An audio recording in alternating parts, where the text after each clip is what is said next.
네, 여러분 안녕하십니까? 공기업 대비반의 조여은입니다. 오늘은요, 우리 인적 자원 관리에 대해서 함께 살펴보도록 하겠습니다. 여러분들 회사를 가시면요, 아무래도 정말 다양한 사람들과 모여서 회사 생활을 하시게 될 겁니다. 회사라는 곳은요, 아무래도 하나의 목표를 향해서 달려가는 곳이긴 하지만 그곳의 구성원들은요, 살아온 배경과 환경, 그리고 개개인마다의 성향이 너무나 좀 다양한 그런 집단입니다. 그러다 보니까 회사는 이렇게 한 방향으로 배를 저어서 나아가려고 할 때 이 사람들을 어떻게 하면 잘 관리해서 그리고 이 사람들을 어떻게 잘 응집시켜서 그래서 우리가 가고자 하는 방향으로 구성원들이 함께 잘 갈 수 있는지 그것들을 항상 연구하게 되는데요. 그래서 우리는 인적 자원 관리라는 과목들을 배우게 되는 겁니다. 과거에는 이 개별 사람들을요, 사실 회사에서 사용하는 하나의 부속품이라고 생각을 했습니다. 그런데 지금은 이 사람들 한 명 한 명, 즉 우리 직원들이요, 단순한 부속품이 아니라 회사를 이끌어가고 구성해가는 아주 중요한 말 그대로 인적 자원이라고 현대에서는 생각을 하게 되는 거죠. 그래서 우리 이 인적 자원 관리는요, 여러분들과 함께 우리 회사에 있는 이 조직 구성원들을 어떻게 잘 관리해서 조직과 함께 나아가고자 하는지 그 부분을 공부한다고 생각하시면 될 것 같습니다. 그럼 함께 출발해 보도록 하겠습니다. 늘 제 공부하는 스타일처럼요, 가장 첫 번째 시작은요, 여기에서부터 시작해 보도록 하겠습니다. 과연 인적 자원 관리의 정의, 목표는 무엇인가? 여기서부터 한번 출발해 보도록 하죠. 인적 자원 관리의 목표는요, 다음과 같이 이야기할 수 있다고 합니다. 뭡니까? 조직의 목표와 개인의 목표를 동시에 달성하는 거다라고 이야기를 합니다. 그렇죠. 제가 좀 전에 이야기한 것처럼요, 인적 자원 관리라는 이러한 학문이 발달하게 된 가장 큰 계기는요, 회사가 어떤 방향으로 나아가고자 할 때 그때 조직의 구성원들이 그 방향으로 함께 잘 응집해서 나아가야 하는 겁니다. 그러다 보니까 사람은 여러분 기계가 아니지 않습니까? 그러니까 기계처럼 A를 넣으면 무조건 B가 나오고 B를 넣으면 무조건 C가 나온다. 이런 게 사람이 아니기 때문에요. 이 사람을 관리하는 방법은 기계와는 좀 다르게 우리가 접근을 해야 됩니다. 바로 그러한 것들을 공부하는 게 바로 인적 자원 관리인 거죠. 인적 자원 관리 목표가 뭐다? 그렇죠. 조직의 목표와 개인의 목표를 동시에 달성하는 거다. 네, 그렇게 생각하시면 될 것 같습니다. 이해되십니까? 그래요. 그러면 인적 자원 관리의 목표를 우리가 알았는데요. 인적 자원 관리 그러면 어떤 순서대로 우리가 공부를 하는지 인적 자원 관리 프로세스를 함께 살펴보도록 하겠습니다. 가장 첫 번째 뭐부터 할 거냐면요, 기초 자료의 수집부터 진행할 겁니다. 오늘 우리 이 시간에 배울 게 바로 이 기초 자료의 수집과 관련된 내용인데요. 기초 자료 수집은요, 크게 두 가지 부분으로 나눠요. 일단 첫 번째, 그 하고자 하는 일 있죠. 예, 그 회사에서 있는 그 포지션이라 그러죠. 그 일, 그걸 우리가 한글로 직무라 그러는데요. 직무에 대해서 우선은 자료 분석을 하게 될 겁니다.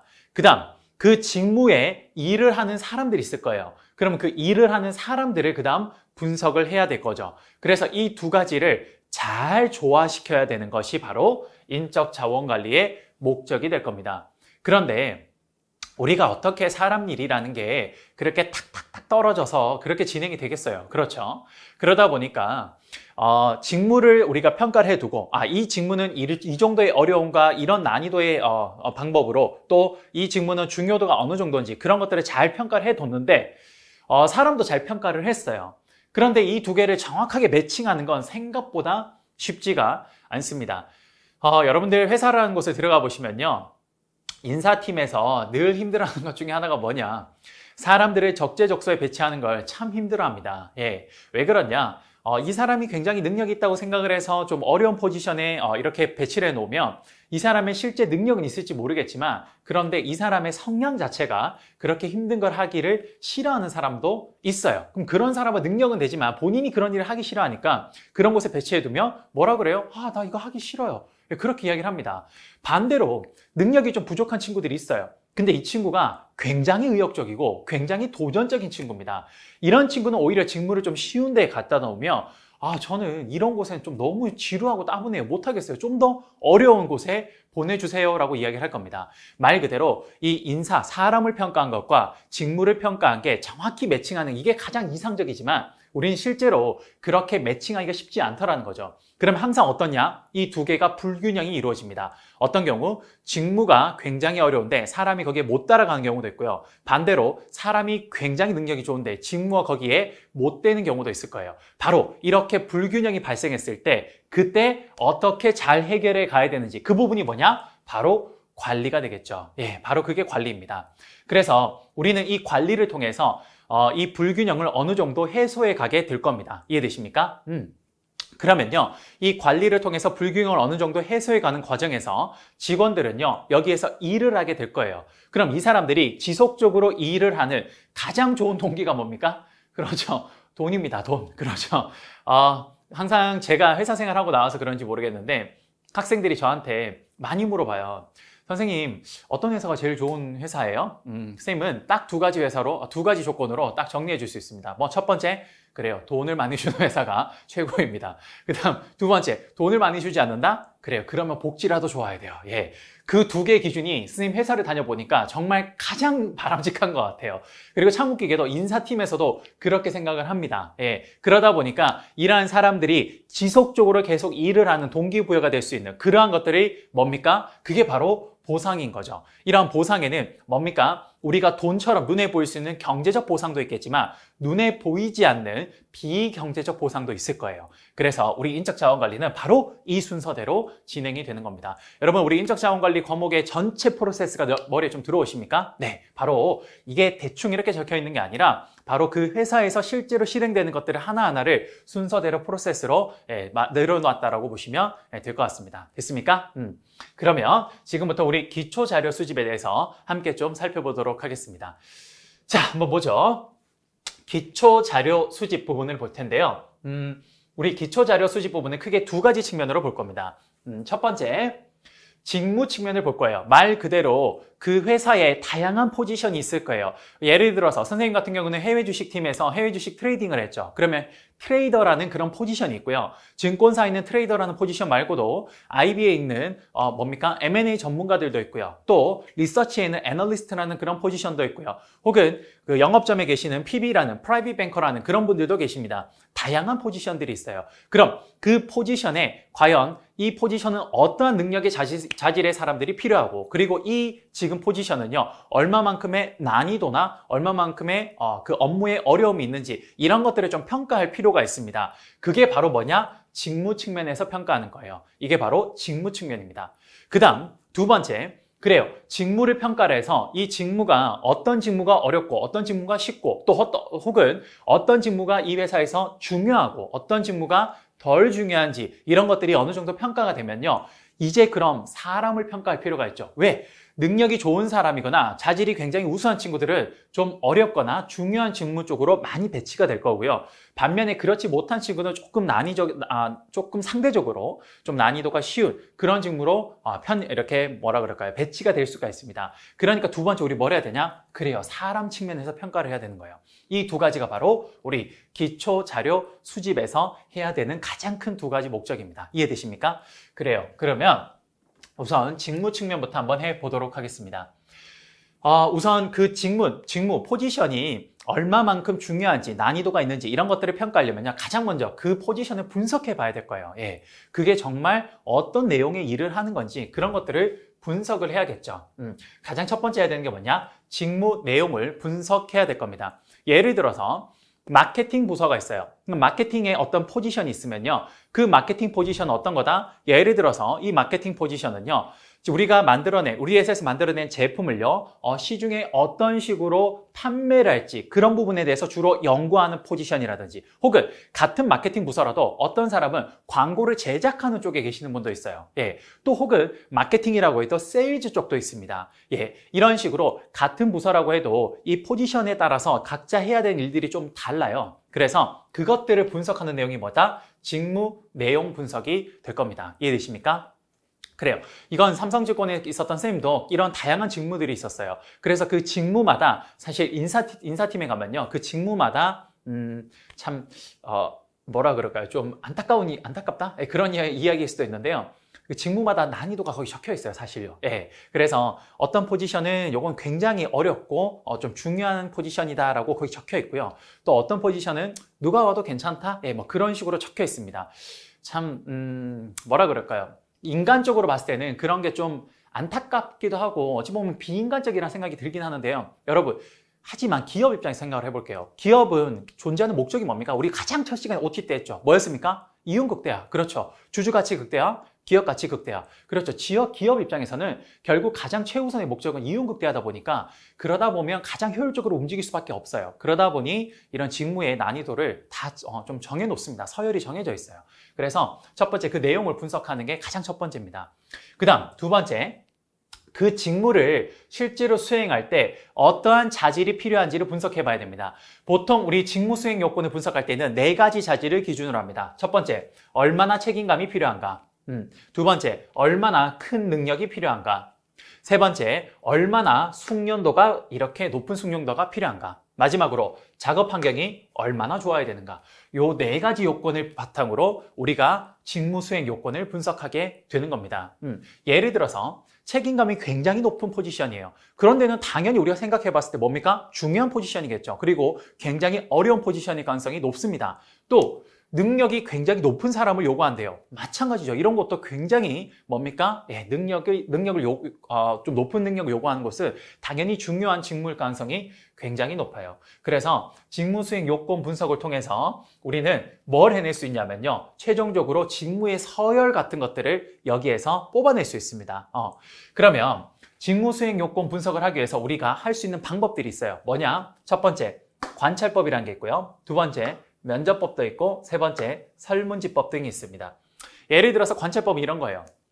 인사팀 사람이 가서 이 직무가 얼마나 힘들고 얼마나 어려운 일인지 그걸 실제로 인사팀 사람이 가서 객관적으로 관찰하는 거죠. 예, 그 상황에서 이 사람들의 표정을 보고 또 이 사람들이 작업하는 그 강도를 보면서 이게 이렇게 힘든 거였어? 예, 그렇게 실질적으로 관찰하는 방법이 있습니다. 관찰법의 장점은 뭘까요? 아무래도 객관적으로 볼 수 있다는 거, 그건 장점일 수 있습니다. 근데 단점이 뭐냐? 아무래도 이 사람이 그 일에 대해서 잘 모르죠. 그런 상황에서 이 사람들의 어떤 표정이나 그 사람들이 하는 겉으로 보이는 이것만 보고 판단을 한다는 건 좀 섣부른 판단일 수 있습니다. 그런 것들이 단점이 되겠죠. 여러분들 교재에 제가 이거의 장단점을 다 적어놨는데요. 그것들을 꼭 좀 기억해 주시기 바랍니다. 아시겠죠? 그 다음 면접법은 뭘까요? 이건 이제 정말 그 직무를 하는 사람을 데리고 와서 심층적으로 면접해 보는 거죠. 예. 그래서 이 사람에게 물어봅니다. 얼마나 힘들어요? 예. 그리고 하루에 작업 강도는 어느 정도 되는 것 같아요? 또 여러분들이 생각했을 때 이 직업은 어떤 포지션에서 어떤 능력 같은 것들이 좀 필요할까요? 혹은 작업 환경이 좀 어떤 것 같아요? 이런 걸 심층적으로 물어보는 거예요. 그럼 요거의 장점은 뭐냐? 첫 번째, 아주 양질의 그런 자료를, 데이터를 뽑아낼 수 있겠죠. 이 사람 한 명한테 물어보니까 아주 양질의 데이터를 뽑아낼 수 있습니다. 근데 문제는 뭐냐? 네, 이거죠. 한 명, 이거 언제 다 합니까? 그렇죠. 예, 시간도 많이 걸리고, 그리고 비용도 굉장히 많이 들어갑니다. 사실 이 면접법은 굉장히 양질의 데이터를 뽑아낼 수 있음에도 불구하고, 현실에서는 그렇게 많이 활용하기가 쉽지가 않아요. 그 다음, 마지막, 설문지법. 요건 뭘까요? 요거는 많은 그 포지션에 일하는 사람들한테 설문지를 쫙 돌려요. 네. 그 다음에 이 사람들에게 우리가 원하는 그런 내용들을 질문을 쭉 적습니다. 그리고 난 뒤에 1점부터 5점까지 중에 선택하세요 라고 하면 사람들이 거기에 맞게끔 선택을 하겠죠. 그럼 예를 들어서 지금 현재 당신들의 포지션이 작업 환경이 좋은 것 같습니까? 라고 했을 때 전반적으로 나쁘다에 체크되어 있으면 이 포지션은 좀 어떤 작업 환경이 나쁜 상태구나 이렇게 받아들일 수 있습니다. 그래서 좀 저렴한 비용으로 불특정 다수한테 많은 대량의 데이터를 뽑아내기에는 아주 좋아요. 근데 단점이 뭘까요? 여러분도 설문지 해보셔서 아시죠? 얼마나 귀찮습니까? 저도 예전에 학교 다닐 때 교수님 평가할 때 귀찮으니까 그냥 어떻게 하죠, 여러분? 전부 다 좋다고 하거나 아니면 중간쯤에 보통으로 쫙 찍어버리죠. 예. 그런 식으로 데이터가 어때요? 좀 양질의 데이터를 뽑아내기가 쉽지 않습니다. 네. 그래서 여러분, 관찰법, 면접법, 설문지법은요, 요 장단점을 좀 기억해 두시기 바랍니다. 실제 우리 시험에 몇 번 출제가 됐던 부분이기 때문에요, 요 장단점을 꼭 좀 기억해 주시기 바랍니다. 아시겠죠? 그래요. 그래서 직무 분석의 첫 번째, 내용을 분석하는데 그 요건을 요런 것들로 분석을 한대요. 그걸 하는 방법이 뭡니까? 관찰법, 면접법, 설문지법이 있다고 합니다. 그럼 이제 위에 있는 1번과 2번 내용을 통해서 우리가 뭐가 끝이 난 거냐? 그렇죠. 직무에 대한 분석이 끝이 났습니다. 직무에 대한 분석이 끝이 나요. 그럼 요 분석이 끝이 나면 이제 뭘 해야 됩니까? 그래요. 이제 문서화해야 됩니다. 그게 뭐냐? 보고서 작성이겠죠. 선생님이 실제 회사를 다녀보니까요. 회사라는 것은요, 보고서로 시작해서, 보고서로 끝이 납니다. 예. 정말 화가 날 때가 많아요. 보고서 때문에. 예. 선생님이 아직도 기억에 남는 보고서 중에 하나가요. 전무님께서 모 회사랑 우리가 M&A 딜이 있었어요. 그래서 거기에 너희가 생각하는 어떤 아이디어를 좀 심어서 전무님이 큰 틀을 알려주셨으니까 그게 맞춰서 한번 해보라는 거예요. 그래서 저희가 열심히 했죠. 그래서 1번 보고서를 내서 전무님께 드렸습니다. 그랬더니 전무님이 그래 좋다. 근데 이런 쪽으로 한 번 더 바꿔보면 어떨까? 네, 또 열심히 했죠. 또 바꿨어요. 또 해서 보내드렸더니 이렇게 좀 더 바꾸면 어떨까? 또 했습니다. 그랬더니 그 보고서를 몇 번 썼냐? 42번을 썼어요. 42번을. 42번을 썼으면 그러면 차라리 42번째 보고서라도 채택이 되면 다행이죠. 42번째 보고서를 썼는데 몇 번째 보고서가 채택됐어요? 최종? 1번 보고서가 채택이 됐습니다. 와, 그때의 허무함이란 정말 말로 표현하기가 힘들더라고요. 정말 보고서. 회사는 보고서로 시작해서 보고서로 끝이 난다고 해도 과언이 아닙니다. 바로 그거죠. 어쨌든 회사라는 곳은 항상 이런 데이터를 수집하고 나면 항상 뭔가 기록으로 남기고 정리하고 싶어요. 그래서 이렇게 직무를 분석하고 나면요, 그 다음 뭘 해야 되냐? 그래요, 보고서를 작성해야 됩니다. 근데 여러분, 우리 직무 분석에서 가장 중요한 걸 하나 뽑으라면요, 선생님은 이 보고서 작성이에요. 네, 왜냐? 이건 우리 공기업 시험뿐만 아니라요, 각종 경영학에서 가장 자주 나오는 단골 출제 파트입니다, 여기가. 그래서 여러분, 직무 기술서와 직무 명세서라는 걸 지금부터 정확하게 한번 좀 알아보도록 하겠습니다. 아시겠죠?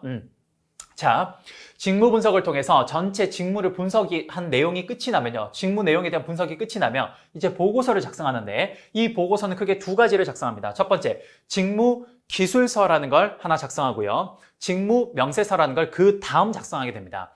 우리 직무 명세서는 영어로 job description이라고 그러고요, 직무 명세서는요 job specification이라고 그래요. 자, 우리 말 그대로요. 보세요. 직무 기술서는 job 뭡니까? 직무를 description 하는 겁니다. 말 그대로 그냥 기술만 하는 거예요. 기술만. 그러면 직무 명세서는 job 뭡니까? specification이에요. 그러면 말 그대로 세세하게 들어가는 겁니다. 그러니까 기술서에서 대충 이렇습니다 라고 이야기를 하고 난 뒤에 뭐예요? 직무 명세서에다가 아주 자세하게 적어두는 거죠. 그걸 좀 기억해 주십시오. 오히려 여러분, 한글 내용보다 영어 표현이 훨씬 더 마음이 와닿아요. 그러니까 여러분, 한글과 영어를 여기는 동시에 좀 알아두시기 바랍니다. 아시겠죠? 그러면 직무 기술서가 뭔지 한번 보면요, 직무 기술서는요 이겁니다. 우리가 직무 분석을 통해서요, 직무의 내용들을 쭉 분석을 했죠. 그 내용을 일단 적습니다. 그 내용을요. 예를 들어 마케팅 부서에 뭡니까? 이거 광고하는 요 포지션은요, 요런 내용은 예를 들어서 전체 12월 중에 몇 월이 굉장히 힘이 들고요. 그리고 여기에는 어떤 능력의 사람들이 좀 필요하고요. 그리고 이 포지션에서는 좀 아무래도 대외적인 일들이 많다 보니까 좀 협력적인 걸 잘할 수 있는 그런 사람들이 좀 있으면 좋을 것 같고요. 이런 것들이 대체적으로 그런 내용들이 많이 적혀 있습니다. 그리고 거기에 뭐가 적혀 있냐? 거기에 필요한 사람들의 요건도 함께 들어가요. job description은 뭐냐? 내용과 요건이 동시에 들어가는 겁니다. 여기 두 개가. 그런데 직무 기술서에서 요 두 가지를 적고 나면요, 그 다음 직무 명세서, job specification에서 뭐 하는 거냐? 바로 이겁니다.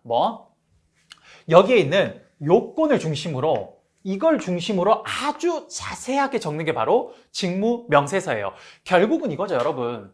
우리가 직무를 분석하는 건 그렇게 어렵지 않아요. 이거는 말 그대로 딱 그 정해져 있는 포지션이기 때문에 그걸 분석해서 뭔가 결론을 도출해내는 건 상당히 쉽습니다. 중요한 건 뭐냐? 거기에 일할 사람인 거죠. 일할 사람. 근데 사람은 기계가 아닙니다. 그러다 보니까 거기에 가장 좀 적합하게, 좀 표준적으로 들어갈 수 있는 사람이 어떤 사람이 좋을 것인지, 그게 중요한 겁니다. 그래서 직무 명세서는 그 사람에 대해서 중심으로 아주 자세하게 적는 거예요. 그래서 예를 들어서 구매부서다. 그러면 그 구매부서는 어디에 가서 사람들한테 뭔가를 사오는 거기 때문에 여기에는 어떤 사람의 자질이 필요하냐. 일단 첫 번째, 책임감이 굉장히 필요하다.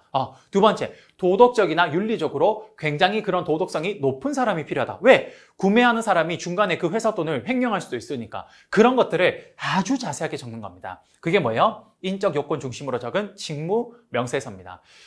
쌤이 다녔던 삼성증권에도 보면 각각의 포지션에 다 직무기술서와 직무명세서가 다 있어요. 예. 그래서 거기에 보면 그 해당 그 포지션의 내용이 있고요. 그리고 그 인적 요건이 있는데 직무명세서, 즉 스페시피케이션에 가면 그 인적 요건이 뭐가 중요한지를 아주 자세하게 적혀 있습니다. 그래서 거기에 해당되는 자질이 필요한 사람은 이런 사람이 좋습니다라고 일반적으로 표준적인 사람을 딱 명시해 놔요. 예. 이게 뭐냐? 직무 측면에서 분석한 전체가 되는 겁니다. 이해되십니까? 여러분 만약에 문제 이렇게 나와요. 어떻게?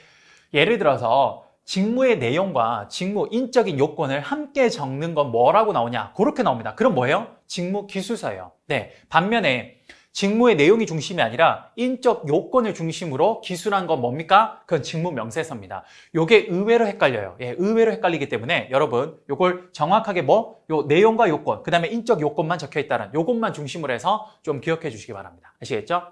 아주 다양한 경영학 시험에서 많이 출제되는 파트이기 때문에 이 부분은 여러분들이 꼭 좀 정리해 두시기 바랍니다. 아시겠죠? 그래요. 요렇게 해서 직무 분석을 끝이 납니다. 요렇게 해서 직무의 내용을 분석하고 그리고 그걸 바탕으로 보고서를 작성하는데 그러면 직무의 내용을 여기 적고 거기에 필요한 사람의 요건을 적는 게 직무 기술서예요. 그 다음 여기에서 더 중요한 거 사람의 요건을 아주 딱 빼서 그것만 아주 자세하게 적는 거 직무 명세서까지 딱 적으면 예, 우리 직무 분석이 끝이 납니다. 이해되십니까? 그러면 이렇게 분석하고 끝이냐? 아니에요. 여기에서 정말 하고 싶었던 건 이거죠. 이러한 걸 통해서 이러한 분석을 통해서 우리는 요 직무 기술서와 명세서가 작성이 되면요. 이제 뭘 하고 싶은 거냐? 그래요. 직무 간의 서열을 결정하고 싶은 겁니다. 왜? 결국에 이런 걸 했던 이유는요. 어떤 직무가 어렵고 중요하고 어떤 직무가 좀 쉽고 덜 중요한지를 그걸 가리기 위해서 했던 거예요. 예. 그래서 두 번째 우리 뭐 해야 돼요? 직무평가를 진행해야 되는 겁니다. 이해되십니까? 그래요. 직무평가는 뭐 하는 거예요? 그래요. 직무 간의 서열을 결정하는 겁니다. 자, 역시나 직무 간의 서열을 결정할 때 기준이 되는 건 딱 네 가지입니다. 책임감, 그리고 능력, 그 다음에 숙련도와 작업 환경. 요 네 가지가 바로 기준이 되는 겁니다. 이해되시죠? 그래서 요 네 가지를 바탕으로 이제 각각의 직무별로 뭘 하는 거죠? 서열을 결정하게 되는 겁니다. 그럼 딱 직무평가가 전체가 끝이 나는 거죠. 자, 그걸 하는 방법은 뭐가 있냐? 첫 번째, 분류법이라는 게 있습니다. 분류법. 자, 여러분들 교재에 보시면 분류법의 내용을 좀 적어놨는데요. 분류법은요, 이렇게 할 수 있는 겁니다. 예를 들어서 우리가 직무가 있으면요, 직무를 분류하는 거죠. 상, 중, 하. 이렇게 딱 분류를 하는 겁니다. 그럼 여기서 이렇게 세 개로 분류했다. 그러면 상에 들어가는 포지션, 그 직무들을 쭉 열거하고 중에 들어가는 것들을 또 쭉 열거해주고 그 다음 뭡니까? 하에 들어가는 것들을 쭉 열거해줘서 어떻게 되는 거예요? 그래요. 직무 간의 서열을 이런 식으로 결정할 수 있습니다. 이게 뭡니까? 분류법이 되는 거예요. 이해되십니까? 이게 분류법이고요. 그다음 두 번째. 자, 그 다음 두 번째 보시면요. 서열법이라는 게 있습니다. 서열법. 요건 뭐냐? 요게 그거예요. 예를 들어서 우리가 직무가요. 1번 직무랑 2번 직무랑 3번 직무랑 4번 직무가 있었어요. 그럼 이걸 어떻게 하냐? 그래요. 우리 나름대로 어떤 기준을 통해서 서열을 매기는 겁니다. 그래서 쭉 매겨보니까 이러한 기준을 통해서 매겨보니까 4번 직무가 가장 어렵고 그 다음 2번, 1번, 3번이다. 이렇게 서열을 매기는 거죠. 네, 이렇게 하면 어떻게 되는 거예요? 각각의 직무별로 딱 서열이 결정이 되는 겁니다. 이게 뭐예요? 서열법이 되겠네요. 됐습니까? 그 다음 세 번째, 점수비교법이 있어요. 점수비교법. 이건 뭐냐? 각각의 직무가 있으면요. 여기에다가 어떤 기준을 넣어놔요. 예를 들어서 이런 거죠. 보세요. 자, 보시면 여기서 책임감, 그 다음에 능력, 그 다음에 숙련도, 그 다음에 작업 환경이 있으면요. 자, 1번 직무에 10점 만점에 책임감은 4점, 능력은 2점, 그 다음에 숙련도는 1점, 작업은 2점, 이런 식으로. 여기도 3점, 5점, 7점, 1점, 이런 식으로 쭉 해서 각각의 총 점수를 더해봅니다. 그럼 가장 높은 점수가 나오겠죠. 그게 바로 뭡니까? 가장 중요한 직무가 되겠죠. 그게 뭡니까? 점수 비교법이 되는 겁니다. 이해되십니까? 마지막 요소 비교법은 뭐냐? 요거는 우리가 각각의 직무별로 중요한 요소를 가중치를 넣어요. 예를 들어서 지금은 점수를 매겼지만 여기에서 책임감이 여기에 가장 중요한 요소다. 그럼 여기에 가중치를 예를 들어서 0.7, 그다음 여기 나머지 능력은 0.1 이런 식으로 가중치를 매깁니다. 그다음 각각의 가중치에다 점수를 매겨서 그걸 합산해 보면 가장 중요한 직무가 뭔지가 나오겠죠. 그게 뭡니까? 요소 비교법이 되는 겁니다. 이렇게 네 가지 방법을 통해서 우리는 최종적으로 뭘 하고 싶은 거냐? 그래요. 결국은 직무 간에 중요한 서열을 매기고 싶은 거예요. 서열을. 그게 바로 최종 직무평가라고 보시면 됩니다. 이해되십니까? 오케이. 이렇게 해서 우리 직무평가까지 마무리를 했습니다. 됐고요. 자, 이렇게 해서 우리 직무 측면에서 직무 분석을 하고 난 후에 직무평가를 통해 뭐 했습니까? 결국 서열을 결정했네요. 이렇게 하면 직무에 대한 내용이 끝이 납니다. 두 번째, 사람 측면을 한번 볼게요. 자, 우리가 직무를 다 했으면 이제 사람 쪽을 한번 봐야죠. 결국에 이 직무 포지션에서 일하는 사람은 누구예요? 사람입니다. 사람. 기계가 아니에요. 그러니까 이제 사람 측면에서 한번 보도록 하겠습니다. 가장 먼저 첫 번째, 사람들을 분석할 겁니다. 일반적으로 사람들이 어떤 식으로 성향을 가지고 있는지 그 사람에 대해서 여러 가지 분석을 해요. 그러면 종업원 분석이 끝이 나면 그걸 통해서 종업원들을 평가하게 됩니다. 가장 핵심이죠. 우리 인간 측면에서 사실 종업원의 분석은 거의 어떤 책은 쓰여져 있지도 않아요. 가장 중요한 게 뭐냐? 이겁니다. 종업원 평가. 이거 우리 뭐라 그러냐? 이걸 우리 회사에서 이렇게 이야기를 해요. 인사고과라 그럽니다. 나중에 회사를 들어가시면 이거에 거의 목숨을 걸죠. 그렇죠. 이걸 해서 내가 높은 사람이라고 평가를 받아야 돈을 많이 받아가고 진급도 잘 되니까 이거에 목숨을 겁니다. 결국에 종업원 개개인의 사람들을 분석하고 난 뒤에 그 사람들을 평가해요. 왜 해요? 이것도 마찬가지네. 사람 간에 뭐예요? 아픈 말이긴 한데 결국은 서열을 결정해야 되는 겁니다. 어떤 사람이 더 똑똑하고 어떤 사람이 더 능력이 있고 어떤 사람이 더 유능한지 그 서열을 결정해야 되는 거예요. 그래서 유능하고 똑똑하고 잘 나가고 효율적인 사람들, 이 사람들은 어떻게 해요? 중요한 직무로 가는 거죠. 반면에 그렇지 못한 사람들은 좀 아닌 직무로 가는 겁니다. 그걸 하기 위해서 사람을 평가하는 건데 그게 뭐냐? 인사고과라는 거예요. 됐습니까? 마찬가지입니다. 여기 직무랑 인사 전부 다 모든 거에 평가하는 기준은 뭐냐? 동일해야 돼요. 그래서 모든 것들은 다 이 네 가지로 평가합니다. 그래야 이게 매칭이 될 거 아니에요. 그렇죠. 그러니까 마찬가지예요. 사람을 평가할 때도 기준이 되는 거 뭐냐? 책임감, 능력, 숙련도, 그 다음 뭐예요? 작업 환경. 그래요. 이 네 가지가 똑같아요. 이건 여기에서나 전부 다 똑같습니다. 왜? 결국은 인사라는 건요, 이 두 개를 어떻게 매칭할지 그거와 관련된 이야기이기 때문에 결국 그 기준이 같아야겠죠. 만약에 여기에서 기준이 다르고 여기서 기준이 다르면 어떻게 이 두 개를 매칭하겠습니까? 기준 자체가 다른 건데. 맞습니까? 너무 당연한 겁니다, 이건. 됐습니까? 그래서 기준은 책임감, 능력, 숙련도, 작업, 환경 요걸로 하는데요. 자, 이 종업원을 평가를 어떻게 하냐? 방법이 총 3가지가 있습니다. 물론 이것보다 더 많이 있는데 우리는 대표적인 거 3가지 정도만 기억하시면 될 것 같아요. 자, 첫 번째, 강제 할당법이라는 게 있고요. 두 번째, 목표 관리 기법, MBO라는 게 있습니다. 그리고 마지막에 세 번째, 다면평가법이라는 게 있어요. 자, 각각이 뭔지 잠깐 볼게요. 첫 번째, 강제 할당법이라는 게 있어요. 자, 강제 할당법은 뭐냐? 이겁니다. 우리가 예를 들어서 여러분 우리 그런 거 배우신 적 있죠? 통계 배울 때 정규분포라는 거 배운 적 있으십니까? 네. 보통 사람들을 여러 사람을 모아 놓으면요. 그 사람들의 분포는 항상 일반적으로 정규분포를 이룬대요. 네, 이렇게 이룬대요. 그래서 대부분의 사람들이 어디에요? 여기 평균에 모여 있고 극단적인 곳은 사람들이 굉장히 적게 모여 있다. 이게 바로 우리 정규분포죠. 말 그대로 강제할당법은 이거예요. 우리가 모여 있는 사람들이요. 정규분포를 이룬다라는 가정하에서입니다. 무조건 그게 아니에요. 가정하에서 어떻게 하는 거예요? 강제로 이 사람들을 4개로 분류해서 혹은 5개로 분류해서 이 사람들을 강제로 인사고과를 할당해 버리는 거예요. 어떻게? 보세요. 가장 최상위에서 상위 20%까지는 고과 A, 그 다음에 20에서 50%는 고과 B, 50에서 75%까지는 고과 C, 마지막은 D, 이런 식으로. 네, 이렇게 뭡니까? 사람들이 이렇게 정규 분포한다라는 가정하에서 이렇게 강제로 일정 퍼센테이지만큼, 비율만큼 사람들의 고가를 이렇게 부여해버리는 거. 이게 뭡니까? 강제 할당법입니다. 어찌 보면 이 인사고가가, 인사평가 방법이 굉장히 좀 합리적이고 좋아 보여요. 근데 문제점이 뭐냐? 이런 겁니다. 실제 쌤이 삼성 다닐 때 이것 때문에 참 힘들었어요. 뭐냐? 삼성이라는 곳에 여러분도 와보시면요.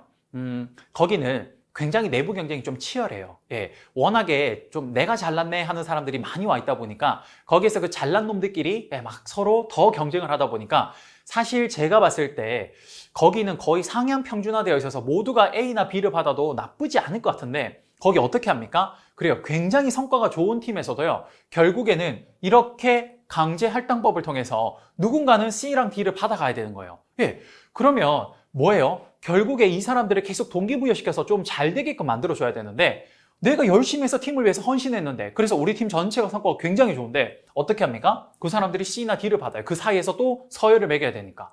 그러면 굉장히 근로의욕이 떨어지죠. 그리고 이것 때문에 싸우는 경우가 되게 많아요. 예.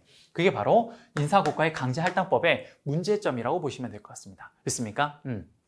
이게 바로 강제할당법입니다. 강제할당법은 뭐다? 전제가 뭐다? 그래요. 사람들의 능력이 뭡니까? 정규 분포를 이룬다라는 대전제 하에서 강제로 각각의 퍼센테이지마다 사람들의 고가를 매겨버리는 겁니다. 이게 뭡니까? 강제할당법이에요. 됐습니까?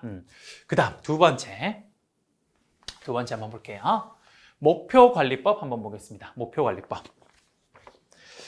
목표관리법은요, 이런 거죠. 예전에는 우린 항상 회사가 어떠한 성과를 낼 때요, 항상 어떤 식으로 했냐면요, 이런 식으로 많이 했어요. 사실 이건 아직도 일부 기업에서 많이 그렇게 하고 있습니다. 상사가 있어요. 그럼 여기 밑에 부하 직원 1, 그다음에 부하 직원 2, 그다음에 부하 직원 3 이렇게 있어요. 그러면 분명히 부하 직원 1, 2, 3의 능력은 다를 겁니다. 어떤 친구는 여기서 능력이 굉장히 좋은 친구도 있고 반면에 어떤 친구는 여기서 능력이 굉장히 좀 떨어지는 친구도 있을 거예요. 예. 그런데 예전에는 보통 이런 관리를 어떻게 했냐면요. 이렇게 하는 거예요. 상사가 그냥 임의로 부여해버립니다. 야, 부하 직원 1아, 너는 전체 업무의 50%를 네가 해라. 그 다음 부하 직원 2아, 너는 전체 퍼센티지의 20% 네가 하고 나머지 3은 니는 30% 해. 이렇게 이야기를 하는 거죠. 이렇게. 왜? 상사가 봤을 때 부하 직원 1이 굉장히 잘해 보이거든요. 그러니까 여기다 50% 그냥 줘버리고, 그 다음에 얘가 되게 못해 보여요. 그러니까 목표를 적게 주는 거죠. 예. 근데 중요한 거 뭐냐? 여러분 나중에 회사 생활 해보시면요. 그래, 내가 잘해서 이렇게 받는 건 좋아요. 예, 근데 사람이잖아요. 예. 그러면 이렇게 계속 일을 많이 하다 보면 사람이 번아웃 됩니다. 정말 이게 완전 퍼져버려요. 예. 너무 힘이 듭니다. 그러면 나중에 내가 이렇게 목표치를 부여받았을 때 어느 순간 내가 집안에 무슨 일이 있을 수도 있고 혹은 내 스스로 신체적으로 몸이 좀 안 좋을 수도 있어요. 그런 경우에 이렇게 높은 걸 받다? 결국에 이 사람 목표치를 달성 못할 수 있습니다. 그럼 어떻게 되는 거야? 이 친구? 네 목표치 달성 못했네? 그럼 넌 고과 C. 이렇게 갈 수 있는 거죠. 그럼 나중에 누가 이렇게 열심히 하려고 하겠어요? 안 합니다. 안 하고 어떻게 해요? 조금 하고 난 뒤에 최대한 그게 내가 할 수 있는 최대치라고 자꾸 어필해요. 그러고 난 뒤에 상사가 그걸 주면 그것만 싹 해내고, 그 다음 저는 이거 시킨 거 다 했으니까 뭐예요? 저 A 주세요. 이렇게 말할 수 있다는 거죠. 과거에는 이렇게 했습니다. 그래서 지금 최근에는 이런 기법이 아니라 어떻게 하냐? 그래요. 그게 바로 목표관리법이라는 겁니다. 어떻게 하냐? 일방적으로 상사가 목표치를 할당하는 게 아니라 서로 간에 상호 간에 상담을 통해서 목표를 함께 설정해 가는 겁니다. 예를 들어서 기존의 부하 직원 1이 굉장히 능력이 좋아서 상사 입장에서 이 친구한테 한 50% 일을 맡기고 싶어요. 근데 면담을 해봤더니 부하 직원 1이 뭐라 그럽니까?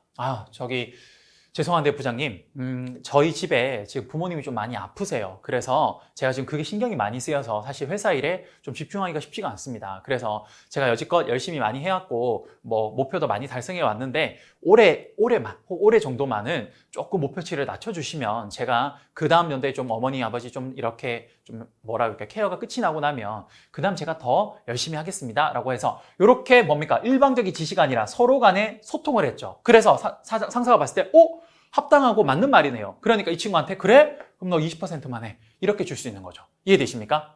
그리고 부하 직원 2는 여지껏 못했어요. 근데 이 친구가 계속 못하니까 회사 내에서 자기가 뭔가 너무 뒤처지는 느낌이 드는 겁니다. 그래서 이 친구가 어느 날 으쌰으쌰 했어요. 좀 뭔가 심기일전해가지고 상사한테 이야기한 겁니다. 상사는 이 친구가 별로 못했으니까 원래 20%만 그 목표치를 주려고 했는데 이 친구가 말하는 거죠. 부장님, 제가 여지껏 못했습니다. 근데 진짜 한 번만 믿어주십시오. 제가 열심히 한번 해보겠습니다. 제가 열과성을 다해서 이번에는 어떻게든 한번 해보겠습니다. 상사가 봤을 때 굉장히 의지치가 있는 거죠. 그러니까 이 친구한테 어떻게 합니까? 그래? 그럼 너는 요번에 한 50% 내가 줄 테니까 한번 달성해봐. 그렇게 이야기할 수 있는 거죠. 그렇게 해서 서로 간의 소통을 통해서 목표를 어떻게 하는가가 관리해 가는 겁니다. 그러다가 이걸 한 번 이랬다고 끝이 되냐? 아니에요. 중간중간에 계속 평가합니다. 자, 상사가 또 와요. 부하 직원이라, 너희 부모님 어떠시니? 덕분에 생각보다 빨리 쾌차하셨습니다. 그래서 지금 생각보다 많이 좋아지셔서 저 이제 회사 일에 좀 더 집중할 수 있을 것 같아요. 그래? 그러면 상사가 뭐라 그럽니까? 그럼 너 20%에서 좀 올릴게. 30%. 이렇게 또 바꿀 수 있는 겁니다. 그 다음, 부하 직원 이한테 물어봅니다. 어때? 할만해? 생각보다 좀 힘든데요? 그렇게 얘기를 합니다. 그래? 그러면 마침 부하 직원 1이 좀 올라오고 있으니 이 친구한테 네가 한 10% 넘겨. 너 한 40%로 줄여줄게. 이렇게 하는 거죠. 이해되십니까? 서로 간에 계속 소통을 통해서 어떻게 하는 거예요? 목표를 중간중간에 관리해 가는 겁니다. 이해되십니까? 이렇게 해서 그 사람의 고가를 평가할 수 있다는 거죠. 이해되시죠? 그러면 원래는 이 친구가 굉장히 적겠지만 계속해서 올라가니까 이 친구한테 좀 더 높은 고가를 주고 또 이 친구는 처음보다 좀 떨어지니까 조금 낮은 고가를 주고 이런 식으로 사람 간의 목표를 계속 관리해 가면서 그에 맞는 서열을 매기는 거. 이게 목표 관리법이라고 보시면 될 것 같습니다. 이해되십니까? 그 다음 마지막. 자, 실제로 여러분 지금 제가 여기 적어놓은 세 가지는요. 거의 모든 기업에서 다 활용하고 있는 아주 대표적인 인사 고가 방법입니다. 여러분 아마 회사 가시면 이런 건 지금 회사를 안 가셨기 때문에 이런 게 마음에 좀 안 와닿는데 회사를 가보시면 너무 당연한 고가 방법이에요. 마지막 단면평가제. 삼성도 1, 2, 3을 다 혼용해서 쓰고 있습니다. 사실 어느 기업이나 하나만 쓰는 기업은 없어요. 세 개를 다 혼용해서 쓰고 있어요. 왜? 그만큼 사람을 평가하는 거 어려워요. 기계를 평가하거나 직무를 평가하는 거 이런 객관적인 것들 평가하는 거 되게 쉬운데 사람을 평가하는 건 그만큼 어렵습니다. 사람을 잘 평가한다는 거. 그래서 우리 그런 말 있지 않습니까? 인사가 만사다. 정말로 사람을 평가하는 게 힘들어요. 그럼 마지막 다면평가는 뭐냐? 이런 겁니다. 보세요. 기존에는 평가를 어떻게 하냐? 보세요. 나라는 사람이 있어요. 그러면 상사가 나한테 이런 식으로 평가를 했어요. 근데 요즘엔 이렇게 평가 안 해요. 어떻게 하냐? 나라는 사람이 있으면요. 기존에는 상사가 나를 평가했는데요. 이제는 어떻게 하냐? 나라는 사람을 중심으로요. 상사도 평가하지만 누구? 나보다 밑에 있는 하급자도 나를 평가합니다. 그 다음 나의 동료도 나를 평가해요. 그 다음에 또 누구? 외부 기관에 있는 전문가들도 나를 평가합니다. 이렇게 뭡니까? 다면적으로 평가해서 이 사람의 가장 적합한 평가 척도를 만들어내는 거. 이게 뭐냐? 다면평가제인 거죠. 실제 삼성도 이렇게 해요. 어떻게? 1년에 2번 정도 다면평가를 실시합니다. 그래서 그 전까지는 상사가 나를 일방적으로 평가하다가 나중에 이 1년에 2번째 그 상반기 하반기 다면평가 때는 내가 누구를 평가해요? 상사도 평가합니다. 그래서 그 당시에 상사분들이 혹시 부하 직원들로부터 납품평가를 받는다. 문제가 되는 게 뭐냐? 이 사람이 월급이나 이런 거에 문제가 안 돼요. 중요한 건 뭐냐? 나중에 이 사람이 팀장에 들어갈 때, 그때 문제가 됩니다. 만약에 부하 직원한테 나쁜 평가가 많았던 사람이다. 나중에 팀장이 안 돼요. 이 사람이 회사를 잘리냐? 그건 아닌데 결국에 부하 직원한테 나쁜 평가를 받았다는 건 팀장은 그 팀의 리더인데 그 사람이 팀을 이끌어갈 차질이 부족하다고 생각을 하는 거죠. 그래서 이때 굉장히 불리하게 작용합니다. 또 반대로 동기들한테도 평가를 많이 받아요. 동기한테 평가가 나쁜 사람도 나중에 진급할 때 불리해집니다. 왜? 동료 간에 뭔가 소통에 문제가 있다고 생각이 들어서 이런 부분에도 굉장히 많은 페널티를 많이 받아요. 이런 게 뭐예요? 이런 게 바로 다면평가제인 거죠. 참 재밌는 게 삼성도 다면평가제 시즌에는요. 상사분들이 부하 직원들한테 밥을 엄청 많이 사주십니다. 그리고 툭 하면 술 한잔 안 할래? 툭 하면 밥 안 먹을래? 그렇게 평상시에 나쁘던 분들이 그 다면평가제 시즌 때는 천사가 따로 없어요. 그게 뭐죠? 그게 바로 다면평가제입니다. 이해되십니까? 그래요. 자, 우리 아까 전에 직무에서도요. 직무를 분석하고 직무평가를 했죠. 인사도 뭡니까? 종업원을 분석하고 종업원을 방금 평가를 했습니다. 이렇게 해서 사람들의 서열을 매긴 거죠. 이 사람은 A급 인재야. 이 사람은 B급 인재야. 이 사람은 C급 인재야. 이런 게 있죠. 정말 마음 아프게도 삼성은 이 A급, B급, C급 인재가 정말 정해져 있습니다. 가장 최고 단계가 누구냐? S등급이에요. S등급. 여기 삼성이다 보니까 S등급 인재가 있습니다. 실제 인사팀에 이게 있는데요. 비공개되어 있긴 해서 잘 모르지만 이게 있어요. S등급 인재, 예를 들어서 어떤 대학을 나와야 되고, 그 다음에 어떠한 자질이 있어야 되고, 여기에 뭐도 있어야 되는데, 한 여러 가지가 있습니다. 자세한 거는 비밀이라서 말을 할 수 없겠지만, 어쨌든 이런 등급이 다 분류가 되어 있어요. 참 웃긴 게 여기 대학 서열이 다 적혀 있어요. 그렇게 대학을 안 본다 그래 놓고는 대학을 다 봐요, 여기서. 그래서 이렇게 해서 사람을 평가하게 되는 겁니다. 됐습니까? 그럼 이렇게 종업원 평가까지 하고 나면 뭐가 결정이 되냐? 결국에 사람의 서열이 딱 결정이 되겠네요. 됐습니까? 자, 여기까지 하면 우리가 인사평가가 끝이 나는데요. 여기서 우리 인사는요, 딱 하나를 더 배워야 됩니다. 뭘 배워야 되냐? 이거예요.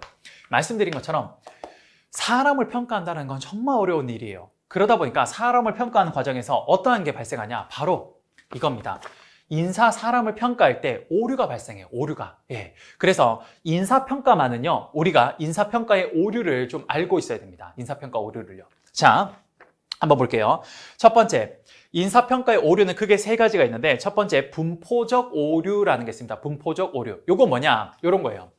요런 게 대표적인 게 관대화, 축소화, 중심화 경향. 요 세 가지가 있어요. 뭐 들어보면 아시겠지만 이런 겁니다. 평가자 입장에서 요 사람이 평상시에 잘하는 것처럼 보여. 그리고 이 사람이 평상시에 예뻐. 내가 개인적으로 마음에 들어. 그럼 이 사람한테 평가를 어떻게 합니까? 예, 관대야. 후하게 하는 거죠. 예. 그러면 그건 정말 인사평가의 오류죠. 내가 개인적으로 마음에 든다고 해서 그렇게 하는 거. 잘못된 거죠. 반대로 또 뭐죠? 평상시에 내가 이 사람 좀 기분 나쁘고 싫었어요. 어떻게 해요? 예, 그 사람 되게 나쁘게 평가하는 거죠. 이게 뭡니까? 가혹화 평가하는 겁니다. 그리고 만약 이도 저도 아니다. 뭐예요? 중간으로 때려버리죠. 예, 그게 뭡니까? 중심화 경향이라고 합니다. 그런 오류가 충분히 발생할 수 있어요. 회사 다녀보시면 정말 쉽고 미운 사람이 있어요. 그런 사람한테 아무리 능력이 좋아도요, 평가가 제대로 잘 안 갑니다. 아무래도 사람 사이 관계다 보니까 이런 오류가 충분히 발생할 수 있어요. 예. 그 다음 두 번째, 상관관계 오류라는 게 있습니다. 뭐냐? 예를 들어서 평상시에 인사를 잘한대요. 네. 선배님 오셨습니까? 전문의 오셨습니까? 그 다음에 식사하셨습니까? 이렇게 인사를 잘하는 예의 바른 친구가 있대요. 예의 바른 친구니까, 착한 친구니까 이 친구는, 되게, 뭐랄까, 능력도 좋을 거야. 이렇게 생각하는 거죠. 그럼 그게 아무런 연관이 없습니다. 여러분, 회사 다녀보시면, 이 네 가지가 아주 없는 놈들이 있어요. 예. 그런 놈들이, 능력은 또 뛰어난 애들이 굉장히 많아요. 반대로 요 네 가지가 충만한 사람이 있는데, 근데 어때요? 그런 사람들, 능력이 없는 사람들 있어요. 마음 아프게. 예. 근데 어떻게 해요? 그런 전혀 상관관계가 없는데 그 사람이 예의 바르다 그래서 어떻게 해요? 이 사람 정말 좋은 사람이야, 능력 좋은 사람이야. 이런 거 충분히 오류 발생할 수 있죠.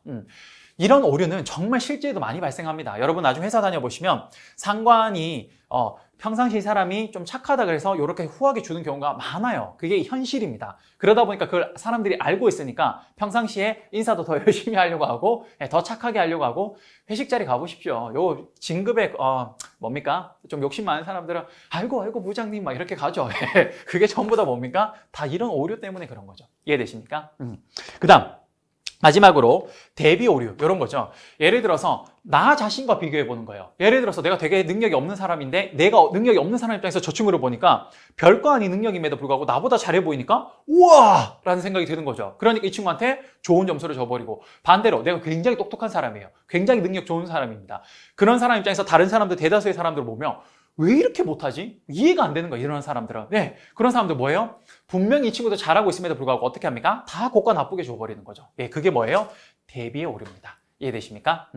그래요. 그래서 이런 오류의 유형이 발생했으면요, 당연히 그걸 해결하는 방법도 알아야 되겠죠. 그래서 첫 번째, 분포적 오류를 해결하기 위해서는요, 어떻게 하냐? 강제 할당법을 해버립니다. 무슨 말이냐? 너무 그 사람한테 관대하게 하거나 가혹하게 하거나 중심화 경영하거나 이런 식의 오류가 발생할 수 있으니까 어떻게 해요? 야, 그러면 무조건 몇 %는 최고, 무조건 몇 %는 중간, 무조건 몇 %는 이렇게 맨 마지막으로 줘라고 하면 그렇게 무조건 좋게도 무조건 나쁘게도 중간만 이렇게도 안 나오겠죠. 골고루 나오게 될 겁니다. 그래서 분포적 오류의 첫 번째 해결 방법 뭐예요? 그래요. 강제 할당하는 방법입니다. 두 번째, 상관관계 오류 같은 경우는요, 이런 경우는 어떻게 하는 거냐? 그래요. 이거는 지금 내가 뭐예요? 이 사람이 인사 잘한다 그래서 이 사람이 능력 좋다고 생각하고 이렇게 생각하는 거니까 어떻게? 그런 거 말고 객관적으로 측정 가능한 데이터만 모아가는 겁니다. 그게 바로 오류 방지법이 가능해요. 이 사람한테 인사 잘하는 그건 객관적 측정 가능한 데이터가 아니죠. 뭐로 측정하는 거냐? 이 사람을 측정할 때 어떻게? 정확하게 매출액이 얼마고 이 사람이 정확하게 언제 어떤 성과를 냈는지 그렇게 객관적으로 측정할 수 있는 데이터만 가지고 사람을 평가하면 상관관계 오류를 해소할 수 있습니다. 이해되십니까? 마지막으로 어떻게 하냐? 대비 오류. 이건 어떻게 하냐면요, 그 평가자의 주관을 철저하게 배제할 수 있는 항목들로만 만들어버립니다. 예를 들어서 내 입장에서는 이 정도 수준까지 되어야 되는데 사람들이 그 정도 못 되니까 다 가혹하게 평가해버리는 거죠. 그게 아니라 뭐라 그러죠? 이 사람의 그런 자신의 주관이 들어가지 않는 객관적인 데이터와 질문지 그런 것들을 만들어버리면 그럼 이 사람이 뭔가 내가 개입을 하고 싶어도 거기에 정확하게 적혀 있습니다. 예를 들어서 매출액이 뭐 10억 이상이면 무조건 A를 줘라 적혀 있으면 이 사람 입장에서 능력이 좋으면 나는 100억 이상 안 되면 A 못 주는데 라는 생각이 들어도 거기에 그렇게 딱 적혀 있으면 딱 줄 수가 있죠. 그러면 어떻게 됩니까? 대비 오류를 어느 정도 해결할 수 있을 겁니다. 됐습니까? 그래요.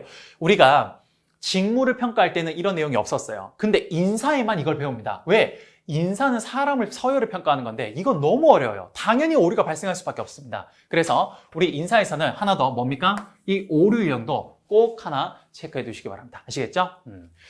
다 했어요. 네, 이렇게 하면 여러분 첫 번째 기초 자료 수집에서 직무 측면에 직무 분석부터 평가, 인간 측면에서 종업원을 분석해서 평가하는 거, 그리고 거기에 나올 수 있는 오류까지 다 한 겁니다. 이해되십니까? 그럼 최종적으로 이제 뭘 하는 거냐? 이제 보세요. 이제 마지막. 결국에 이 두 가지를 평가를 다 했으니까 이제 직무와 사람의 평가, 그리고 서열이 다 정해졌습니다. 예를 들어서 직무라는 게 A, B, C라는 직무가 있었어요. 근데 이 직무의 서열이 이런 식으로 결정이 됐고요. 그 다음 사람이 예를 들어서 1번, 2번, 3번 사람이 있었으면 이 사람들의 서열이 이렇게 결정이 되었다라고 한번 해보죠. 그러면 이 상황에서 자 가장 어려운 직무에 가장 능력 있는 사람이 배치되고 그 다음 두 번째에다가 이런 사람 배치되고 마지막 여기에다가 가장 능력 없고 좀 덜 중요하다고 생각되는 직무에 여기 사람이 배치된다면 그럼 그게 뭐가 되냐? 바로 여기 이퀄이 되겠죠. 이게 뭐냐? 이게 바로 적재적소 배치가 됩니다. 적재적소. 적적이라고 해볼까요? 그래요. 적재적소에 배치가 되는 거죠. 맞습니까? 그런데 사실 이런 케이스는 잘 없어요. 이렇게 적재적소 배치되는 케이스는 잘 없고 현실은 이런 케이스가 훨씬 더 많은 거죠. 훨씬 더. 결국은 뭐냐? 직무가 훨씬 더 중요함에도 불구하고 그런 사람이 여기서 그런 사람이 여기 배치가 안 되어 있는 경우가 많아요. 그럼 이럴 때 가장 많이 하는 게 뭐냐? 일단 첫 번째 이거죠. 직무가 굉장히 어려운데 거기에 해당되는 사람을 여기 배치 못했을 때 그때 가장 많이 하는 게 뭐냐? 첫 번째 외부에서 신규 채용하는 겁니다. 그렇죠. 그래서 첫 번째 외부 채용이 있을 거고요. 그 다음 두 번째 외부 채용하지 않고 이런 경우도 있을 거예요. 뭐 회사가 보통 어려운 시기에 이렇게 많이 하는데 여기에 적재적소에 필요한 사람이 여기 지금 현재 없으면요. 내부에서 그런 사람이 있는지를 확인해 볼 수 있을 겁니다. 그게 뭡니까? 그래요. 내부 채용이 되겠죠. 그 다음 세 번째 또 뭐가 되냐? 예를 들어서 여기에서 지금 필요로 하는 사람이 여기 없어요. 그리고 아무리 찾아봐도 내부에도 없고 외부에서도 채용하기가 힘듭니다. 근데 당장 이 직무에 급하게 사람이 필요한 건 아니에요. 그럼 뭐예요? 내부에 있는 사람들을 뭐 하면 돼요? 그렇죠. 교육하고 훈련하면 될 겁니다. 교육, 훈련하면 되겠죠. 교육, 훈련하면 될 겁니다. 이해됐습니까? 그래요. 그렇게 직무와 사람 간의 격차가 이렇게 벌어졌을 때는요. 바로 이런 세 가지들을 하면 될 겁니다. 그래서 요 세 가지를 우리 언제 배우냐? 그래요. 바로 여기 관리에서 배우게 되는 겁니다. 됐습니까? 그 다음 마지막 직무보다 사람의 능력이 훨씬 더 좋아요. 그럼 이 경우에는 어떻게 하냐? 그래요. 이런 경우에는 어떻게 하냐? 직무 재설계를 하게 되는 겁니다. 재설계. 뭐냐? 결국 이 사람이 여기 직무에 적합하지 않은 훨씬 더 능력이 좋은 사람이니까 이 사람을 어떻게 해요? 이 사람이 현재 가지고 있는 이 직무에서 그 사람의 권한을 더 확대해 주거나 혹은 이 사람이 다른 직무에 이렇게 순환 배치할 수 있게끔 뭐예요? 직무를 그 사람에 맞게끔 재설계하면 되겠죠. 그래서 여러분 첫 번째, 두 번째, 세 번째가 바로 이 파트고 그 다음 여기 좀 반대로 된 상황에서 직무 재설계를 하게 되는데 1번, 2번, 3번, 4번으로 해서 요 네 가지 언제 배우냐? 바로 여기 관리에서 배우는 겁니다. 이해되십니까? 그래요. 우리가 기초자료 수집을 통해서 직무와 사람이 어떻다라는 걸 서열을 평가하고 이게 안 맞는 경우에 이걸 이제 맞게끔 관리해줘야 되는데 그 관리하는 네 개가 뭐냐? 바로 지금 본 여 네 가지가 하나 보시면 됩니다. 됐습니까? 그리고 이걸 통해서 사람을 잘 관리하고 나면 이 사람들이 이제 뭘 해줘야 되냐? 그렇죠. 보상해줘야 될 거예요. 이런 순서대로 내려간다고 보시면 될 것 같습니다. 이해되십니까? 그래요. 이렇게 해서 우리 첫 번째 우리 인적 자원 관리에서 기초 자료 수집 파트를 여기까지 해서 마무리하도록 하겠습니다. 다음 시간에는 우리 관리와 보상에 대해서 함께 살펴보도록 하죠. 고생 많으셨고요. 다음 시간에 또 뵙도록 하겠습니다. 감사합니다.